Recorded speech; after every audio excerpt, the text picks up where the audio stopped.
Hey guys, welcome back to my channel. Today I'm going to be talking about just the general photo shoot, what you need to know, what you need to bring, what to do before it. So let's get right into it. So this is by no means what every photographer does or what every photographer should do, but these are things that I do or have done and they work for me. So the first thing that you're going to need to do is create some communication, break the ice when you first meet the person, whether that is when they're first contacting you and telling you, hey, I want some pictures done, or the day that you meet. So you can kind of connect the 2 days where if you start talking about, if it's a 4-year-old birthday party that you're gonna go take pictures of, and they tell you, let's say, oh, I just have to pick up my son from baseball practice, and then I'll schedule a date with you. Let's say they made that small comment. So now when you come to the day of the shoot, you remember he played basketball, baseball, I already forgot. You remember he played baseball, and you go and start a conversation about that, and you seem more interested, and it's going to be more of a friendly encounter rather than here's what you requested, business is over, that's it, and then people are more likely to ask you to photograph whatever it is that they need in their life again, because there's always moments you need to photograph. After you've bonded with the person, however that was that you did it, congrats, that is the first step, and they probably will book you again. Now the next step is taking nice pictures. So to do that, you're going to need to brainstorm some poses, some decorations, props, anything that's going to help your picture stand out from, if they chose another photographer. So what I do is I go on Pinterest, Instagram, Google, and I just search. Let's say I'm doing a newborn shoot, then I will Google newborn photography, girl or boy, depending on the client. And so it'll give me ideas. I'll send them ideas. Oh, they don't like some of them, they do like some of them. Instead of me going the day of and then offering all of these and they don't like any of them, or going the day of and I don't have anything to offer and then I just kind of just go for it, And for some people that's easy because they do a certain type of photography all the time. But personally, I do all kinds of photography, so it's hard for me to keep track, and I don't constantly do the same thing. Like one weekend I'll do a newborn, and then a week after I'll do a couple's engagement. Like it's completely different, right? So what I do the most is like fashion photography and portraiture. So yeah, I'm more used to doing those and I don't have to research those as much. But if you're starting and you're not too sure posing wise and props and all that, then you should do some research. And then what I do is I just have them, I make an album on my camera roll, and then I just go, here, you could look through these, or the day before I'll send them some, and then they'll say, I like this one and this one, and then you can go off of that. Tip number 3 is to always ask what they're going to be wearing. So let's say we're doing headshots and I set up a beautiful black background and the lighting is perfect and everything, and then they show up with a black shirt and then I didn't know, so now I have to change my entire setup because it's just going to look like a floating head. So you don't want that. You want to make sure that there is communication definitely about what they're going to bring, what they need from you, all of that. So make sure you ask them what they're going to be wearing. Talking about clothing, I'm also going to go over what I wear. So I'm not going to wear really hot, cardigan and tight jeans to a shoot because I might look great, but I'm not going to be comfortable and I'm not going to get the best pictures because I don't want to get into uncomfortable situations, whether that is because I don't want to dirty what I'm wearing or I can't physically stretch in the jeans that I'm in. So you have to be really careful with what you wear. I generally go for pants, like these are pants, but they're super stretchy. These are from Hollister, and they're still very form-fitting and everything.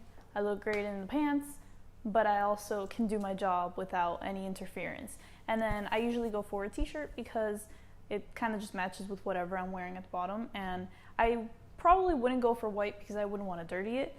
I generally do wear black, but if it's really hot out, well, you don't want to attract the sunlight, so you'll wear maybe like a gray or a blue, something casual, but you still look put together. Try out different shoes. I like Air Maxes because they do have like the elevation towards the back, And I don't know, for me it works. Just try it out before you actually go to the shoot and then you're uncomfortable. That just sucks. So the day of, I should already know what time and where I'm gonna go. You know, you should have talked about this beforehand.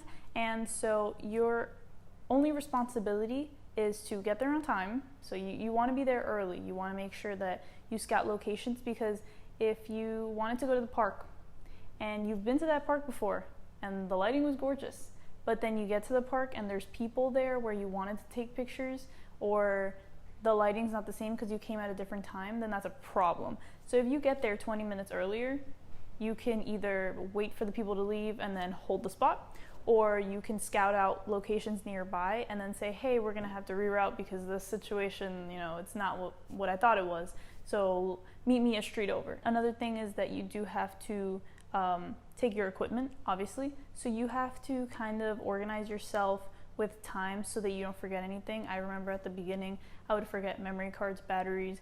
I forgot my camera once. I was just so nervous that starting, it's so dumb. Like, how am I gonna go take pictures without a camera, right? You get so nervous that you forget anything. I always have things ready the night before or hours early, right? So I make sure that the camera is plugged in or the battery is charged, and my memory cards are formatted, my flashes have batteries, whatever it is that I'm using. So now, as far as gear that I actually use on shoots when I'm going on location, which means I'm not in my studio or I'm not anywhere nearby, so I'm going to have to take everything I need because I can't just come back if I'm an hour away, you know? So in terms of what gear I take, I try to be as minimal as possible, because if you guys saw my video on expectations versus reality, I did show how I don't have a whole crew. I don't have a lighting person and a makeup person and everybody to help me out, right? I'm taking all these things by myself.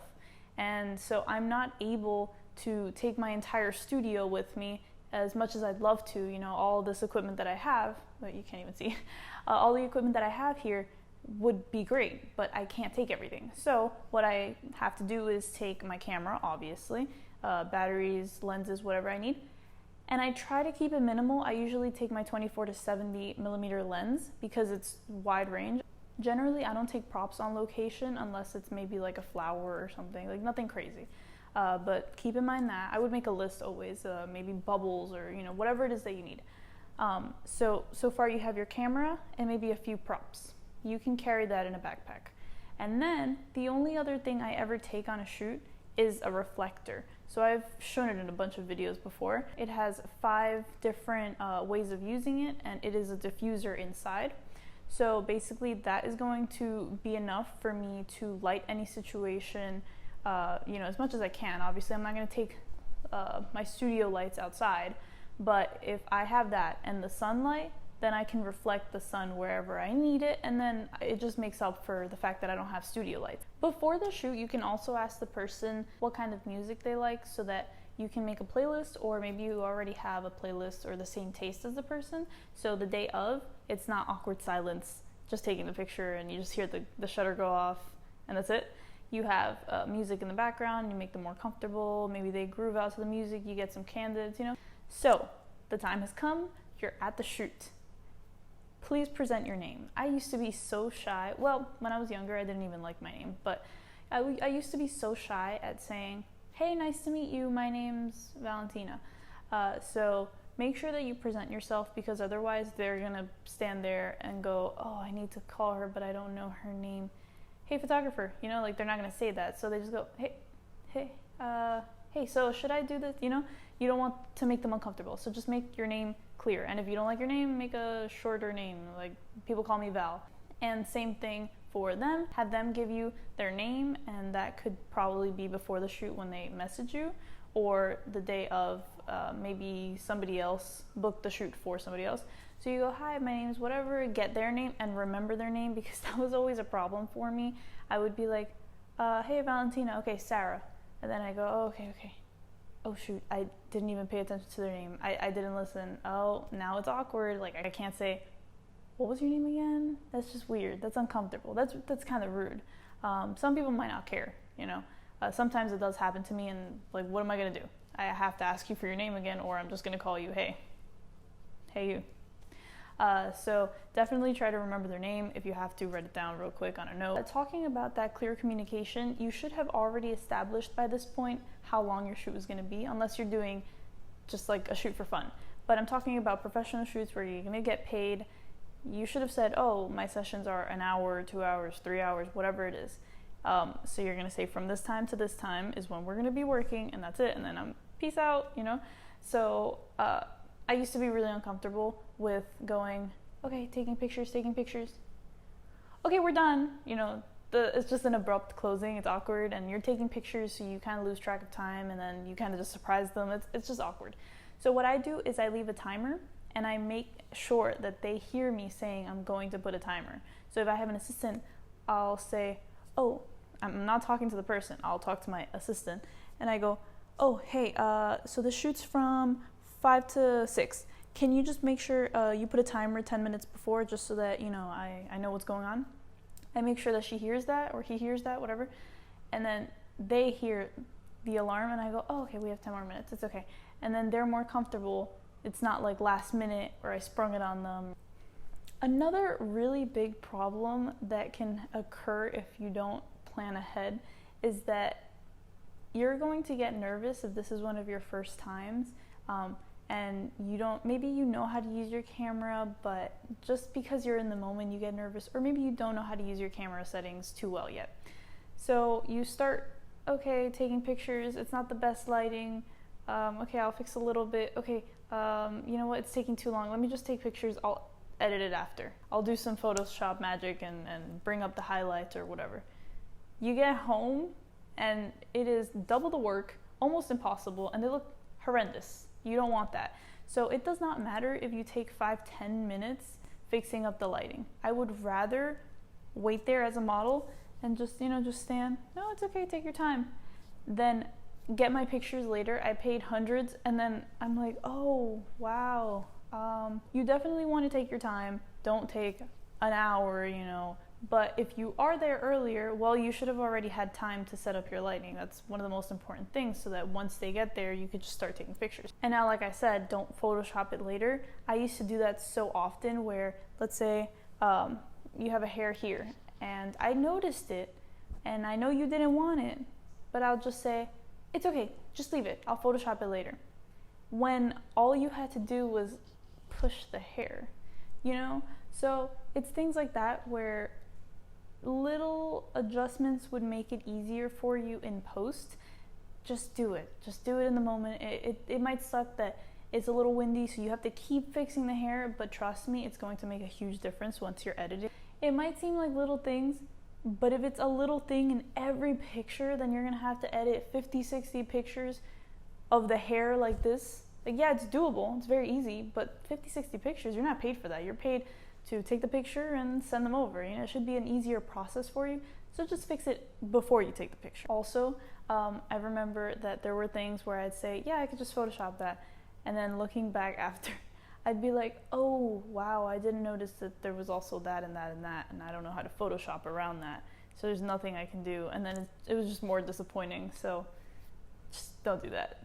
I already said that there has to be a good line of communication between you and the client, or clients, however many. But another thing that you do have to keep in mind is to be vocal, because they're probably more nervous than you are. You're a photographer and they're a client. They're not a model.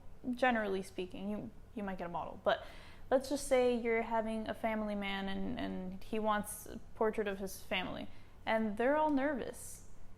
But you're a photographer. This is what you do for a living. It does not matter if you are nervous. Calm down, slow everything down, don't try to rush everything. If you need to add time after, just add time after, whatever.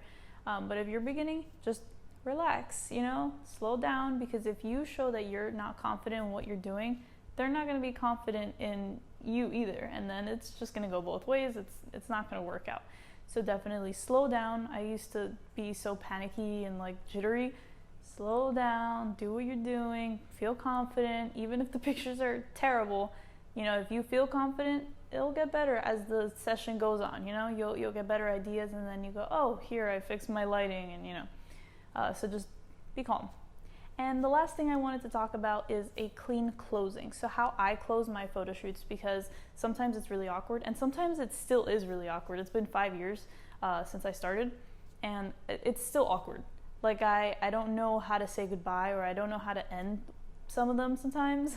The timer is a really good technique, but let's say I forgot to put the timer, or let's say it's not a timed session where, you know, it's from 4 to 5.